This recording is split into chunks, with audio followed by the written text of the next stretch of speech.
Hello and welcome to the Bulletin vlog. I'm Helen McGrath, Head of Public Affairs, and I'm joined by our Bulletin Editor, Dennis Hall.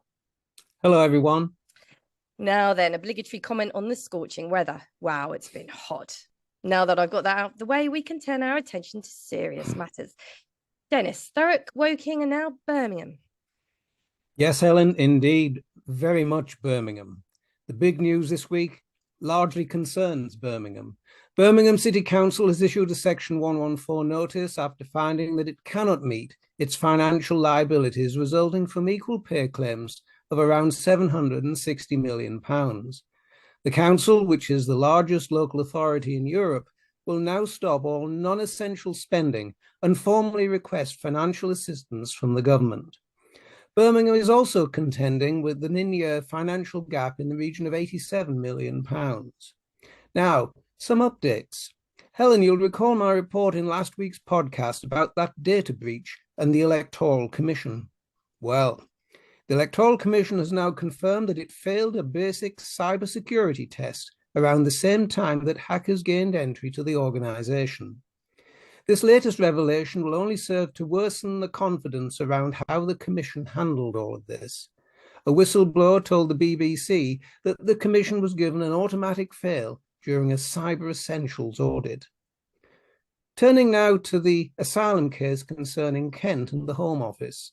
A High Court judge has decided not to extend the suspension of an order quashing a deal brokered between the Home Office and Kent County Council that capped the number of unaccompanied asylum-seeking children that the council had to accommodate. And finally, back to that rack concrete scandal.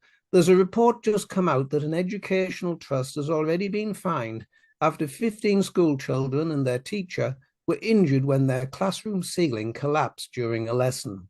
This has just been disclosed by the Health and Safety Executive, and the trust was fined £80,000 at Westminster Magistrates Court at the end of August. Helen. Well, for me of note this week, the online safety bill has had its third reading. The government has proposed to speed up the process and make good on its commitment to offer all of England the opportunity to benefit from a devolution deal by 2030. There are housing warnings as the government commits to clearing the asylum backlog by the end of the year, and homelessness applications ramp up.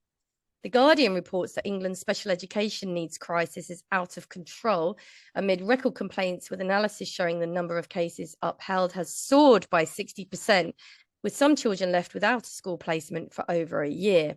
And hundreds of rejected Freedom Path applications are to be reviewed by the London Borough of Newham, following a finding by the local government and social care ombudsman in relation to a flawed process.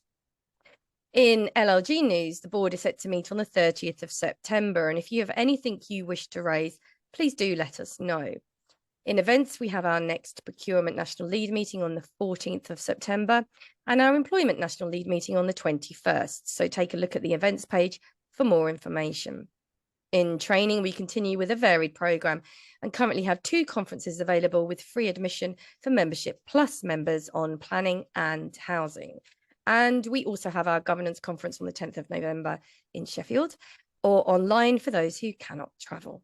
You should also note that LLG have produced 2 guidance documents, one on a practical guide to AI and one on the Economic Crime and Corporate Transparency Bill, available for members on the news page and the resource pages. And now for a sneaky peek at what's coming up in bulletin number 32. Dennis. Well, here's a question, Helen, that's going to come up in the next bulletin. What's wrong with wearing headphones at work and while you work? It's often seen these days, is it not? But in other words, to what extent might your employer be required to change your working environment to meet your own personal needs? And this was an issue in a case that has already been in front of the courts and highlighted last week in the Law Society Gazette.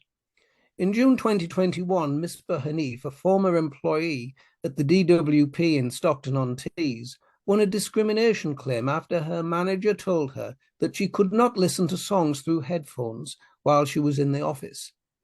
The court accepted that Hanif suffered with anxiety and that music helped her relax and alleviated her symptoms. There'll be more on this topic in the next bulletin.